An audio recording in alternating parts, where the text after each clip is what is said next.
Retreat Series, Dhamma Talk number 59.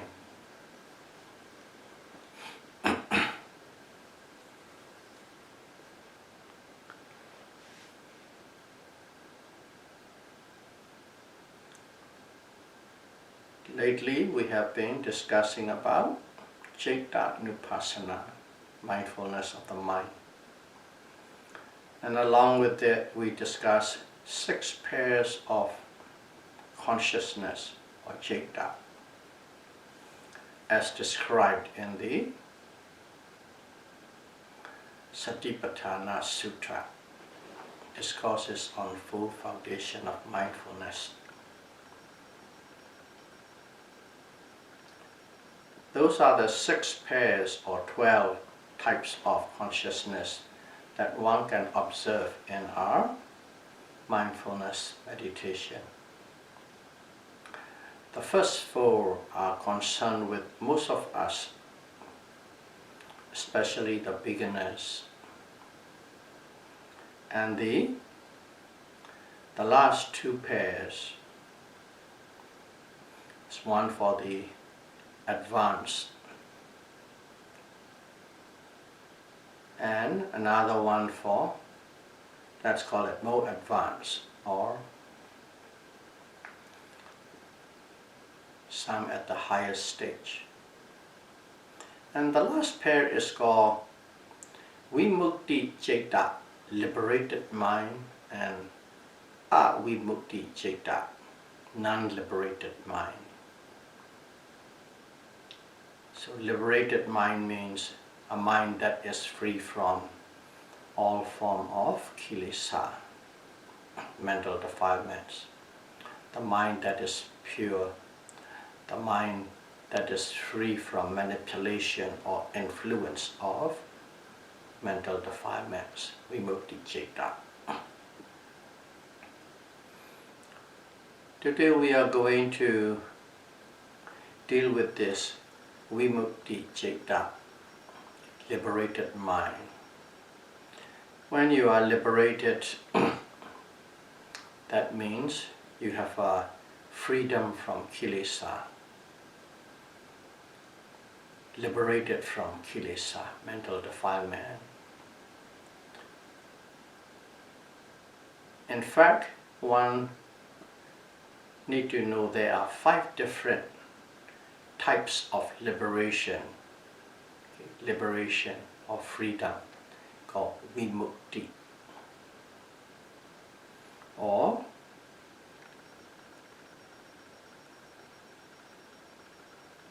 consciousness is called Vimukti Citta, and here is liberation is simply Vimukti. There are 5 types. The first one is called the Tingha Vimukti. The Tingha Vimukti. It's a momentary liberation or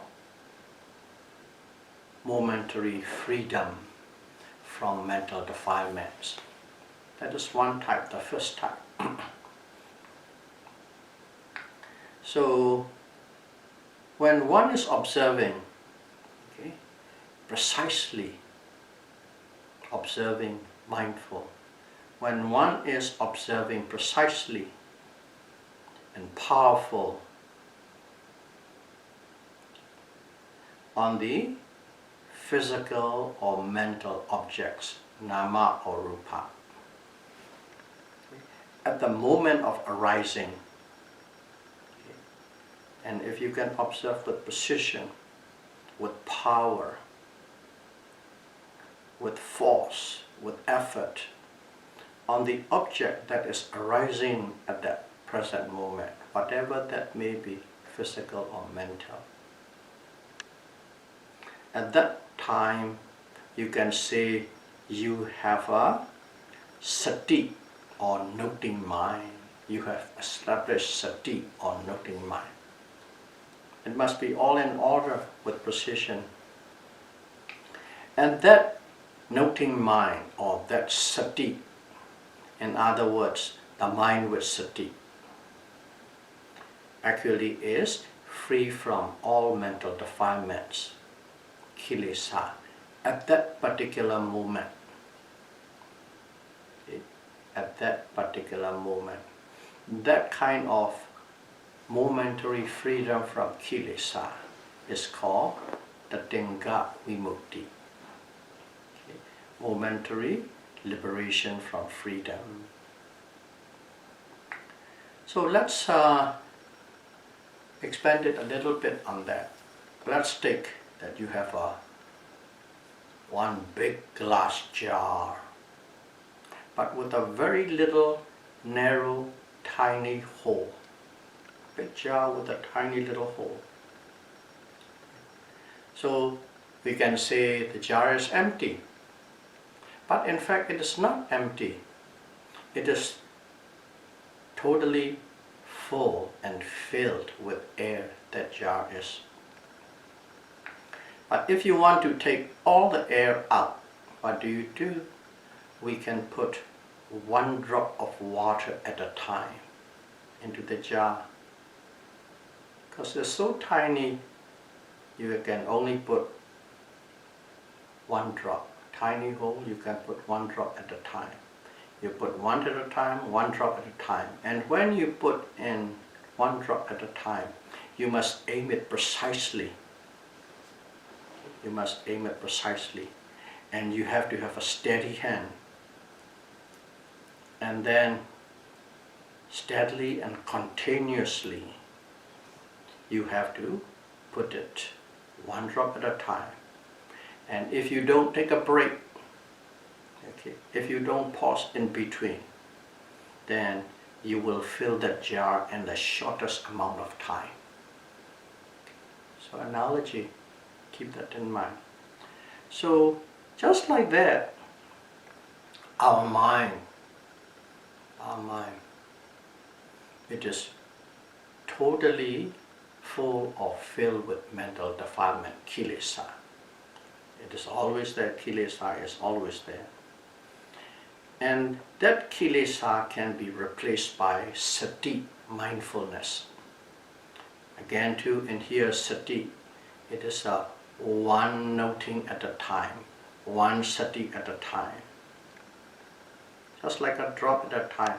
You can replace with sati, but one sati at a time. In one moment, you can apply one sati. In one moment, there is one object arising. So you can only put one sati or one mindfulness at a time. And when you apply that sati, okay, when you apply the sati, you must have a great attention.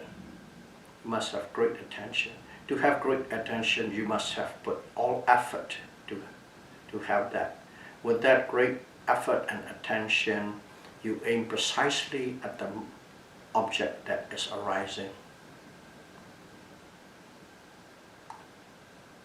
With precision, and then steadily, you aim, you totally engage with it, and you stay till it's finished. The object passed away. But one thing was you have to do one after the other. Every moment, every object, continuously you have to apply. Only if you apply that way continuously, you will see the significant difference in the mind. How much kilesa has been replaced. But one or twice, an hour here, an hour there, a little retreat here, a little retreat there. No. You must do it continuously, and if you do that way, you will have a significant change in the mind, the content of kilesa. So, that's what the Tinga Vimukti is. One moment at a time, one drop at a time, one sati at a time. If you have a correct and precise sati, it replaces the kilesa. And at that moment, you are free from the influence of mental defilements. That's the first type of kilesa, or liberation, the Tinka Vimukti. And second one is Vikampana Vimukti, freedom from kilesa by distancing, or liberation from kilesa by distancing. Vikampana Vimukti. So let's call it kilesa distancing. Distancing oneself away from kilesa, or kilesa distancing. That's a second type of liberation. So we already know one mindfulness at a time. And this one mindfulness at a time, we must be doing it again and again and again, continuously, repeatedly, unbroken. Unbroken means one after the other, nothing come in between. And if you apply that kind of correct sati, unbroken means you are extending your time to 5 minutes, 15 minutes, 1 hour. Okay, 1 hour continuously. If you have 1 hour continuously, what happens is your mind is free from the influence of kilesa.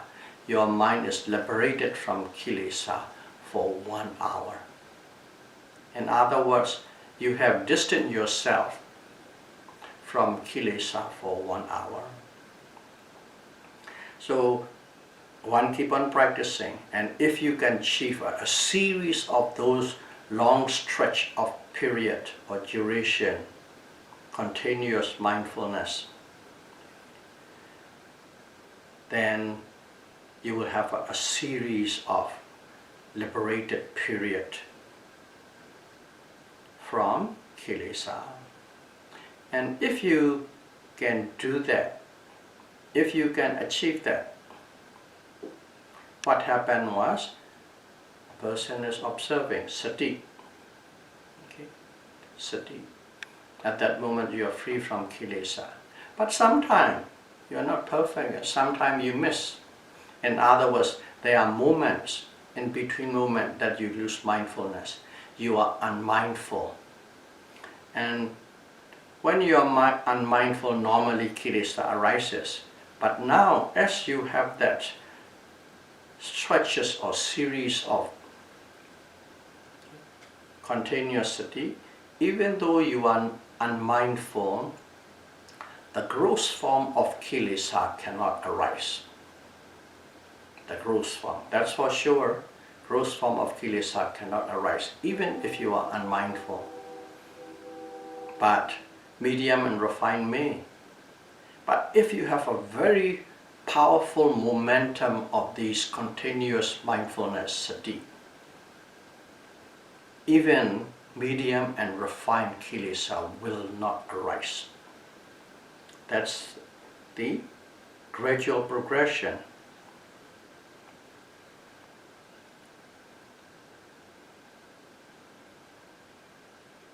But if you don't observe, or if you don't practice full foundation of mindfulness, your mind will be occupied with 100% kilesa. So whenever you face with pleasant object, craving and grasping, automatic, they come. Whenever you are facing with unpleasant object, instantly dosa will arise, anger, ill will, instantly, like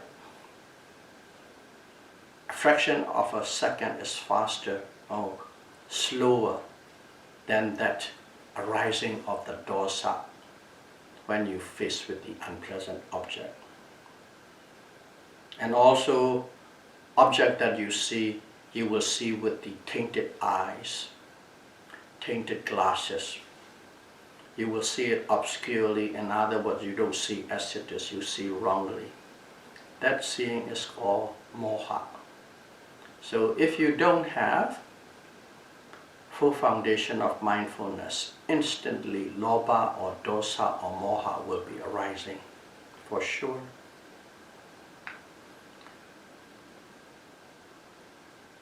And we need to take care of these things. And how do we take care of? Let's say a person trained himself or herself to become an Olympian, to get a gold medal in Olympics. If that's the case, that person, what do that person need to do? Or let's say Olympian. First of all, they need a very good, competent coach. Okay. And then that coach, as it is good and competent, has to teach that person proper technique and method and movements to perfection, to maximum efficiency. They have to teach him, coach, and apply the right method. And after that, that person has to exercise, practice again and again and again, at least for 4 years. At least 8 hours a day for 4 years you have to practice. And then, with that kind of a program and effort, one will get a gold medal in the Olympics. That is just for Olympic medal. So just like that too, in this strengthening of the mind, our mind is always occupied with kilesa. When it's occupied with kilesa, we call it, it's a weak mind. We want to transform it into a very strong mind, the strengthening of the kilesa. To what level? To gain liberation, to gain freedom from kilesa. We want to strengthen it. To do that, we first of all need a very competent teacher that you believe in, that you have confidence in. And that teacher will teach you the correct methods and techniques. Along with these techniques, theory, why we do what we do, how we do. And then the last thing, it falls upon you. You practice and practice and practice. But this practice is not for 4 years, not for 40 years. You practice so that that practice becomes a lifestyle. Okay? It becomes a habit. That way one needs to practice. How do we practice? We know. First of all, physical or mental object is always arising. When it comes into your attention, you know at that moment, the moment it arises, you aim it directly. Aim it. And after you aim, you shoot it. That means you come in contact with the object. And then you stay with that object. You stick with the object till the object disappears. And when you do that, what happens is sati, mindfulness, arises. And when that correct sati arises, samadhi, mental concentration, automatically arises together. So you can picture that, eh? Let's see at that moment. Okay, ask yourself a question and then figure it out, look into it, see it, feel it, experience it. At that moment, there is no such thing as sense, desire for sense pleasure. When you're observing an object with precision, developing mindfulness and concentration at that moment, there is no sense pleasure associated with it. And also, you have no dislike to it. You don't have aversion towards it. Okay. What is sense pleasure? Let's go back. Sense pleasure is called kama chanda nivarana. kama, chanda, nivarana, hindrance of sense pleasure. There's no sense pleasure, anger, aversion. What is that? Vyabhada nivarana, okay. Hindrance of ill will. They are not there at all. And also, the condition is that you have already established at that moment sati, mindfulness and samadhi. So to be able to establish sati, you cannot just simply pick up, grab it, or fall into your lap. You have to put great effort. Great effort. When you are putting effort, because you have sati. When there is effort, there is no sleepiness, laziness. There is no sloth and torpor. In other words, there is no tina, metta, nivarana. You don't have tina, metta, nivarana either at that moment. Sloth and torpor, free from sloth and torpor. And at that moment, we are taking one precise moment, what we are doing on the practice. The mind is squarely and firmly on the object. If the mind is not squarely and firmly on the object, you won't have these mindfulness. When the mind is squarely and firmly on the object, the mind has no restlessness. The mind has no guilt. The mind has no remorse. Because the mind is squarely and firmly on the object, it is free from restlessness and remorse. It is free from uddhacca, kukacca, nivarana. You don't have that either. Now, you are practicing with the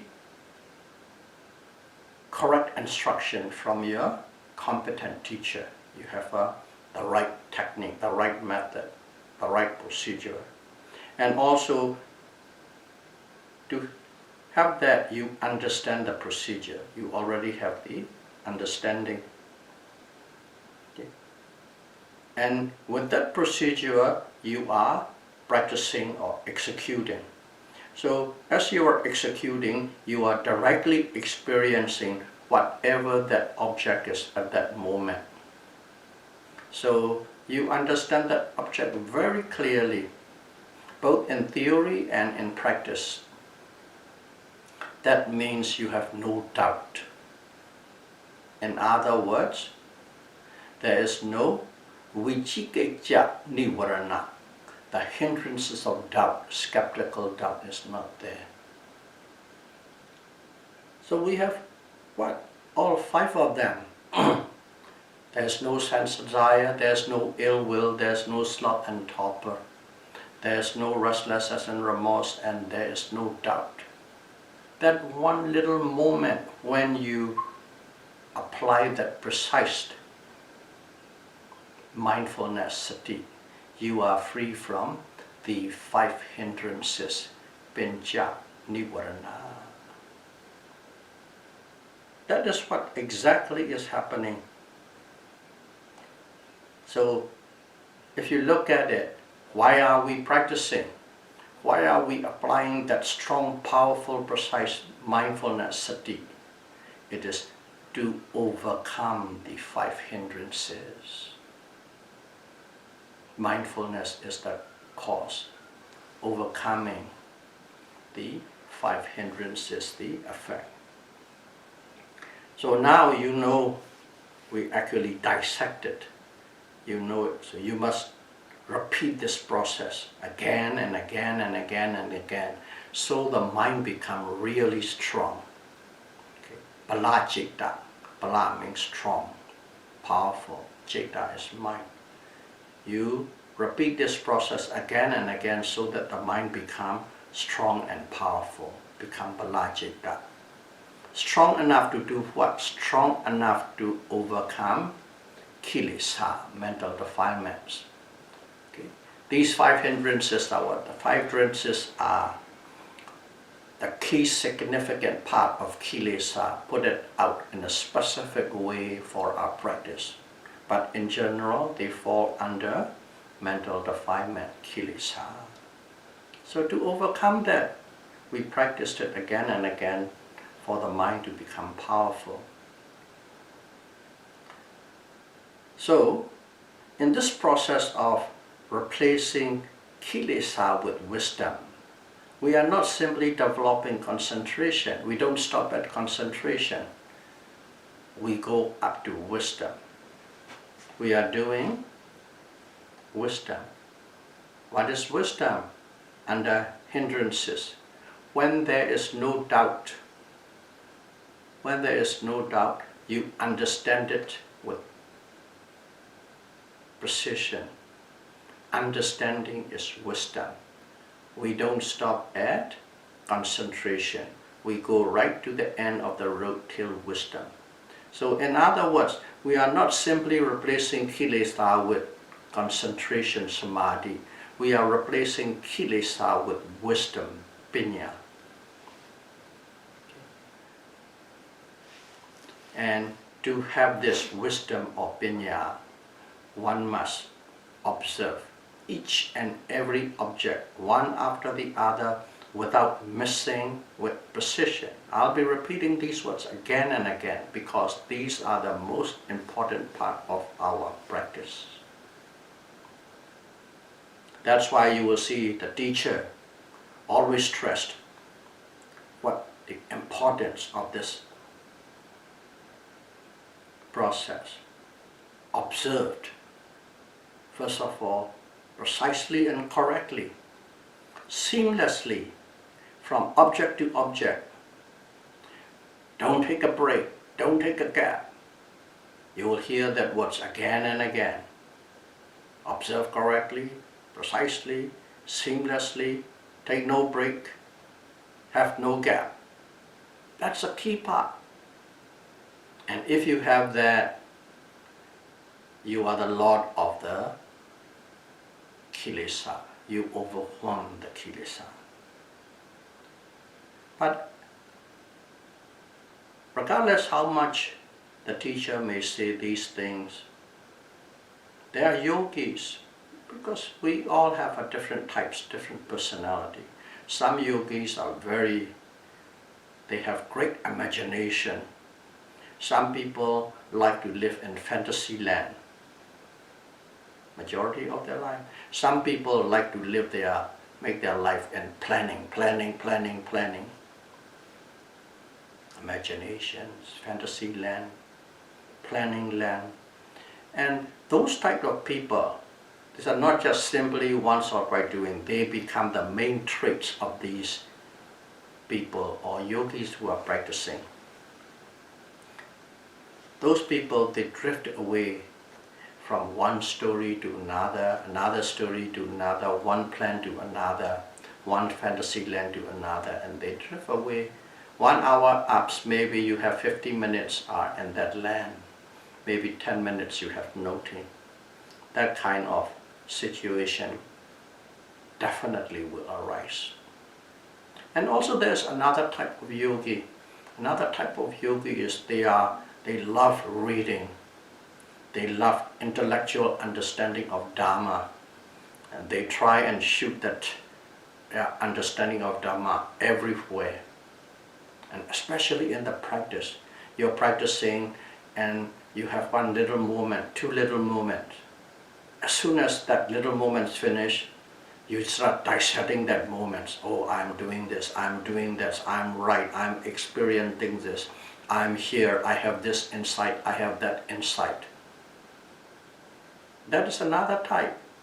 Those people are intellectual type. They love to live in their brain, dissecting. So in here they are dissecting the Dhamma experience, all their little observation. Maybe about a minute of observation and then analysis of 3-4 minutes. That's even more dangerous, because as they are involved with Dhamma in practice and more in theory, they think all the time they are practicing. They think they are practicing all the time. They are with Dhamma, they are with meditation. In that way, they don't even know that they have lost their mindfulness. The first one, fantasy people, they know when they get, oh gosh, I'm dreaming, daydreaming. This one is you don't even know. That is dangerous too, even more dangerous. So keep those little things in mind.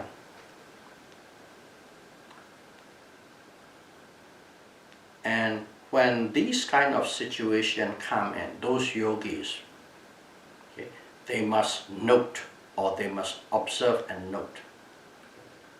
Note, rising, falling, lifting, pushing, dropping. They must note forcefully, energetically, and sharply, not just rising, falling, rising, falling, rising, falling, rising, falling, rising, falling. In other words, little power, force, energy, sharpness, put it in. Like as if you are scolding yourself. That kind of thing. By doing so, it may remedy the situation. And also, there's another one, we are talking about lifting, pushing, dropping. Another one is thinking. You go into thought as soon as you become aware of, you say thinking, thinking, thinking, thinking, thinking, wondering, wondering, that's it. But for those kind of people, that's not enough. Some people just thinking, thinking, the thoughts goes away and they keep away. That's okay. But those type of people, thinking, thinking, wondering, wondering is not enough. Like scriptural language, it's called loba citta. You will say, in other words, consciousness associated with loba, consciousness associated with dosa, anger, consciousness associated with moha. You remember the first three pairs of the consciousness in the Citta Vipassana. One must observe that way, or that's a spiritual term. In the real practical term, know that there's anger, there's lust, there's hate, there's wanting, there's desire. More specific, more detailed, go into it. By going more specific into the nature of the consciousness, not the content, not the story, the nature. By doing so, you may take yourself out of that drifting land, fantasy land. Yeah, the Buddha said that somehow it runs like this. Dried up the moisture of kilesa. Dried up the moisture of kilesa with the heat of effort by using Satipatthana Vipassana. Okay. In Buddhism, we always, kilesa is presented as something wet, sticky, moist. Kilesa always presented as that. And then effort is presented in a sort of a heating. Okay. You would have to put a great effort even to rub two sticks, to generate heat, to generate fire, heat to come up. So effort is always presented as heat, and moisture or being wet is presented as kilesa. That's why I said dry. You must totally dry up all the moisture with the moisture of kilesa, with the heat of effort. But with what? Rubbing two sticks? No. You must use the full foundation of mindfulness. By using these four groups, you exert great energy and dried up all the kilesa. That's Buddha's words. So to do that, Satipatthana Vipassana, we always use that one word, mindfulness, insight, meditation. But what it is, a little more detail, is you are exercising 3 trainings. What are the 3 trainings, if you remember? Morality, sila; concentration, samadhi; and wisdom, pinya, sila, samadhi, pinya. You must practice these 3 trainings. Or, if you want to go even a little deeper, you must exercise the 8 constituents of the Noble Path, 8-fold Noble Path. So we won't go into detail. You know what 8-fold Noble Path is. Morality group, concentration group, and wisdom group. You must practice these things. And if one is very confident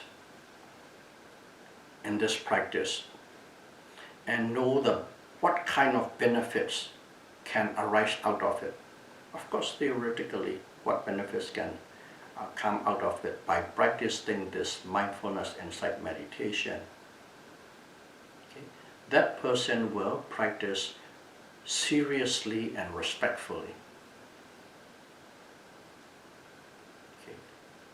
Seriously and respectfully. You can interpret in any way, whichever way people likes to.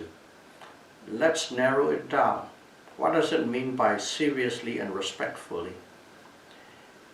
By totally, purely emphasizing, focusing on one noting at a time. If you are serious, you will be giving full attention on one noting, one sati, one mindfulness at a time, and the next time, and the next time, and the next time. And if you focus that much attention on each noting without having a gap in between, that means the yogi is serious about this practice and very respectful of this practice. That's the definition of serious and respect.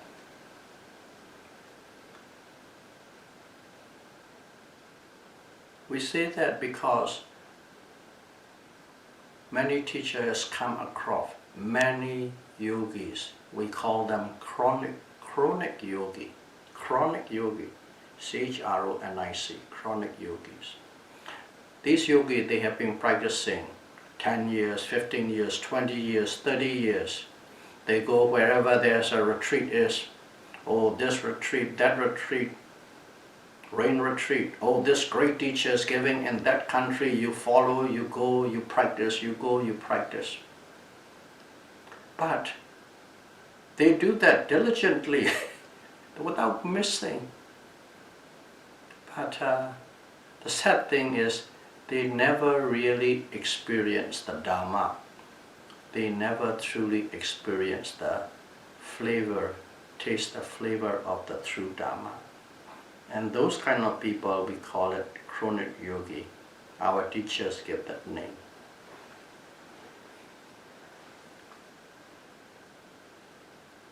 So, for those kind of yogis, even the great teachers has to surrender. They can't do anything. They just let it be. Okay, at least they come here and they practice. They are not going around and doing what you call transgressive kilesa and obsessive kilesa. That's about it. But they would not progress in terms of Dhamma.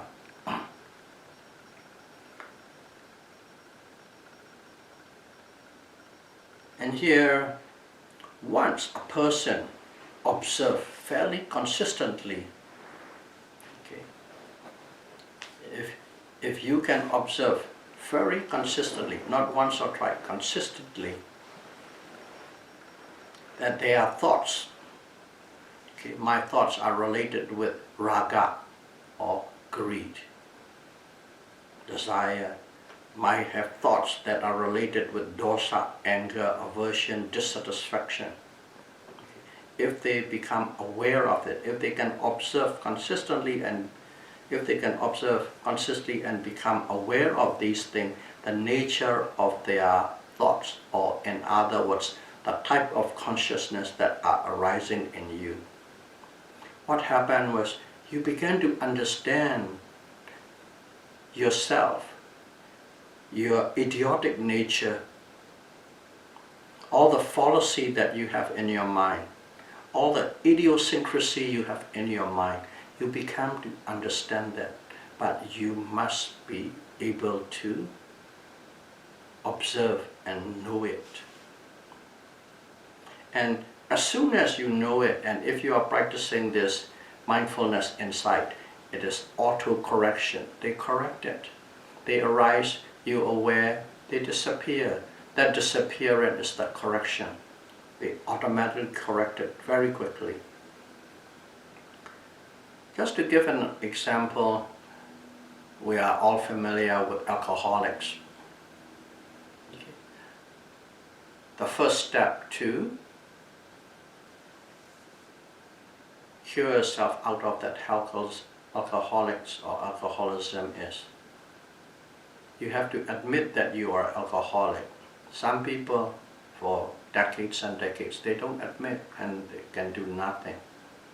You have to admit that you are alcoholic, and once you admit it, you are already gone into the 50% into the recovery stage. That's the first step into the recovery stage. The same thing, the initial awareness, the first awareness of your own thoughts, of your own kilesa, the nature of their thoughts, the nature of your thoughts, that initial series of awareness. Oh, I have this kind of thoughts arising. I have this nature of thoughts arising. Not content, the nature. And that is basically you are admitting you to yourself. Like an alcoholic admit to himself, I am an alcoholic. Here, oh, I'm full of irritation. I'm full of frustration. I'm full of sense desire, and so on and so forth. That's the first admitted. Initial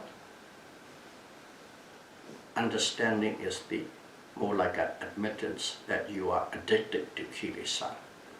Only when you're addicted, then automatically the cure will come. What is the cure? The same thing. You have a powerful and more pronounced awareness of your consciousness or of your thoughts arising. Simple word is thoughts, but precise word is citta, awareness. If you have a powerful awareness of all the consciousness, citta, arising at the moment, will become known. And when you know that addiction to kilesa is over, every consciousness, you know their nature, and your addiction to kilesa is gone.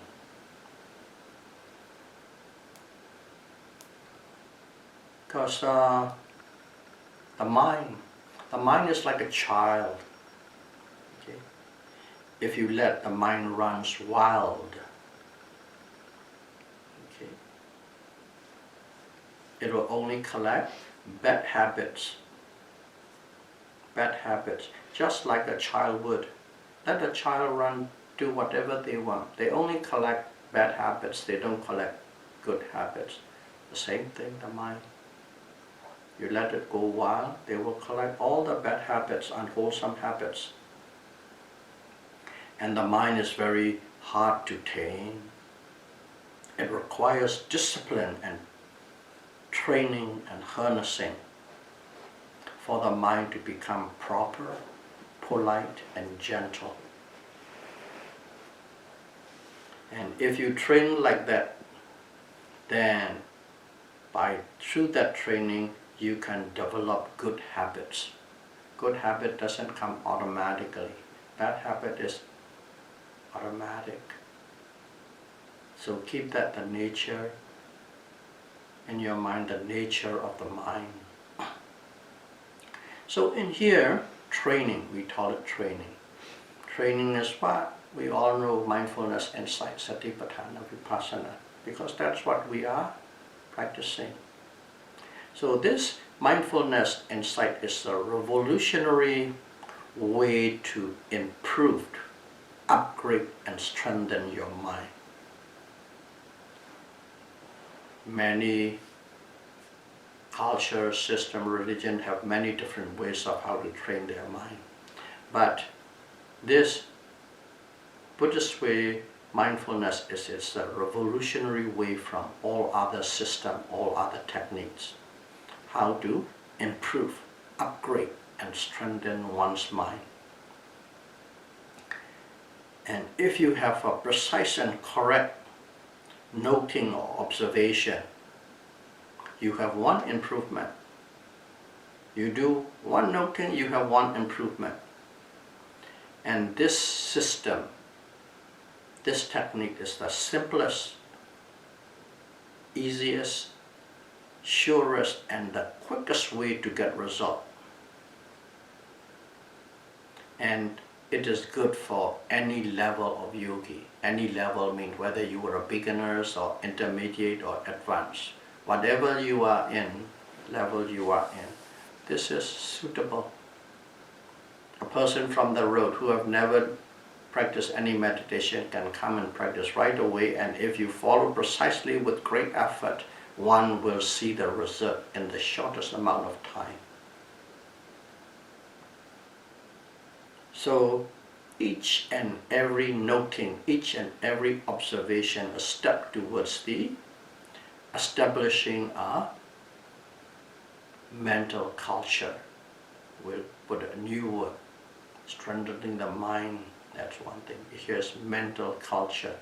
It's a specific word in Pali, it's called danta. Danta, mental culture. And if you have established this mental culture in one way is the non-arising of kilesa. If kilesa is not arising, the mind is totally cultured. Danta means, in a way, non-arising of kilesa. And if you have that, you will have a kind of happiness that you will never become bored of. Okay, we always know happiness. What happy? Okay, there's a great dish you like. Okay. Chicken pot pie, grandma recipe, put it in. Oh, great, I love it. I can eat it.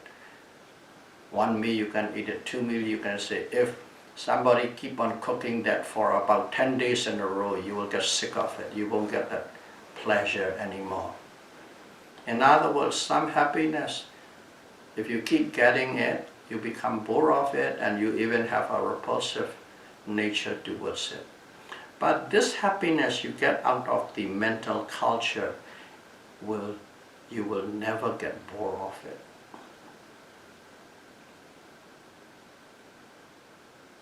Okay? And that happiness has a specific name, Santi Sukha, supreme bliss. Okay? It's a happiness that is pure, that you don't get bored of, that you don't need any sense pleasure. Without any sense pleasure, this kind of happiness arises. Okay? So, let's say you don't culture your mind. So, you don't culture your mind means your mind is in the unmindful state. Your mind is an unmindful state. Sad to say, most of our minds are unmindful state. Most of us and most of the time are unmindful state.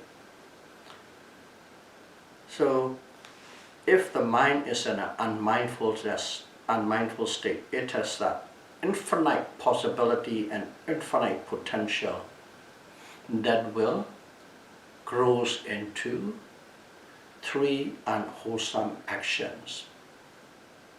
What are these? Unwholesome thoughts. If your mind is unmindful, unwholesome thoughts will come in. Sometimes you will do unwholesome speech, and sometimes you will do unwholesome deed. And they have an infinite potential and possibility. It will become one or the other. That's what unmindful state is. But by being mindful, if you're mindful, automatically that potentiality or these possibilities are all cut off and terminated, eliminated, gone. So if these unwholesome states are eliminated, what happens? You become safe, you become secure, safe and secure from your own unwholesome action, speech, deed or thought. You are safe from these unwholesome actions. The result of these unwholesome actions, you are safe and secure. When you are safe and secure, you are in peace. And not only that, if you are safe and secure from these unwholesome actions that you might have taken, other people are also safe from the unwholesome actions that you might have done. Not only you, all the people that you are in contact with become safe and secure as well. People always think it's only about self, self, self. But it is interrelated world, interdependent world, conditioned world. Keep that in mind. You can never stand alone. Of course you can, but all your actions vibrate around you into the society. Don't forget that. Keep that in mind. So you practice mindfulness, and if this mindfulness becomes a habit, if it becomes a habit, in other words, it's with you. Once you become a habit, in those periods, even if you are not mindful, kilesa will not arise. Okay. Surprisingly, you will find it. Before you have to be mindful for kilesa not to arise, but if you make this sati a habit, then you will find even the moments that you are not mindful, kilesa doesn't arise. That's what it is. And that's what we call kilesa distancing. Liberation from kilesa, freedom from kilesa, Vipassana vimukti. So I stress quite a bit on this Vipassana vimukti because that is where most of our yogis are. Okay, momentary one, if you have one precise noting, you got it. But you can't feel it, you can't see it, you can't taste it. But at this second stage, Vipassana vimukti, you can feel it, you can see it, you can taste it. And even if you temporarily lost mindfulness, kilesa will not arise. You have come to the second phase of liberation, Vipassana vimukti. And the third one is called Samucceda vimukti. Samucceda vimukti is it's a freedom from kilesa that have a power to reproduce or to give rebirth in the full willful state. Now it's very specific. Samucceda vimukti, it's a freedom from types of kilesa that can reproduce or give rebirth in the full willful state, states of constant suffering or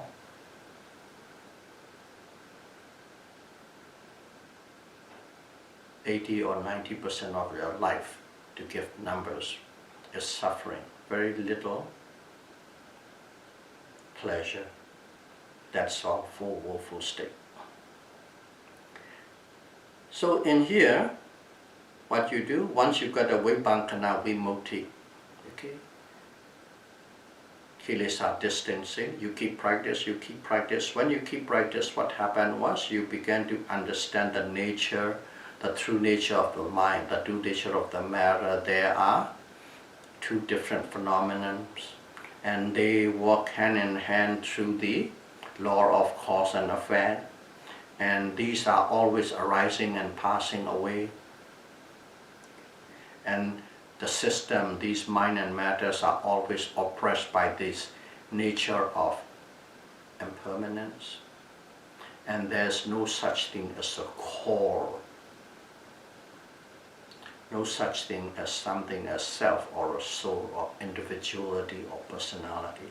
These things you come to know, stage by stage, stage by stage. And slowly,